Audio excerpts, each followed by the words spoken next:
A 24-year-old nulliparous woman complains of heavy menstrual bleeding. She's married for 3 years, not conceived yet. On examination, she was anemic and per abdomen uterus was irregularly enlarged to 18 weeks. So what do you think? What is the probable diagnosis you are thinking? Could be a fibroid, ma'am. Why?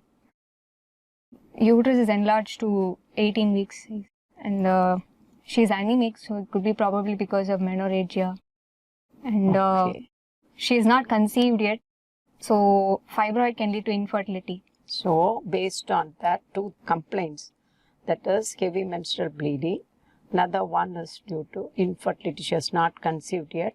So most probably it is fibroid. The clinical probable diagnosis is the fibroid. What investigation you will do to confirm it? Ultrasound abdomen can be done, ma'am. Show the location of the fibroid, size, number of fibroid. Then hysteroscopy, hysterosalpingography. Actually, the ultrasound is the basic thing where you can map the fibroids. You can find out the size of the fibroid, number of the fibroid, type of the fibroid, whether the endometrial cavity is normal or there is a submucous fibroid, and about the adnexia and the pressure symptoms. All this with one ultrasound we can find out. And hysteroscopy, if you think there is a submucous fibroid, then it will be useful, not the hysterosalpingogram. So the basic investigation which gives so much information will be ultrasound. So this lady is having a heavy menstrual bleeding. What do you think it is due to? Why fibroid causes heavy menstrual bleeding?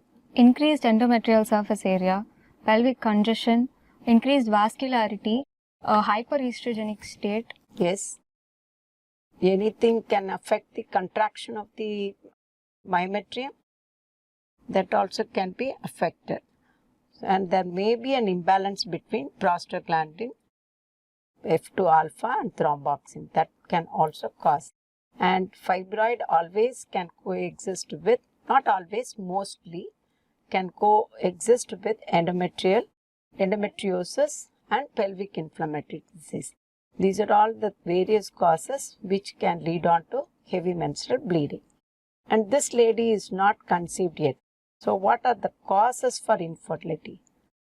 If it's a cervical fibroid, sperm motility can be impaired. If it's a submucous fibroid, the endometrium may thin out. Ulceration could be there. Decreased vascularity. So all this will prevent what? So endometrial changes will prevent implantation. Yes. Corneal fibroid can cause tubal block and tubal motility can be impaired. So when, see, this lady is having an enlarged uterus also irregularly.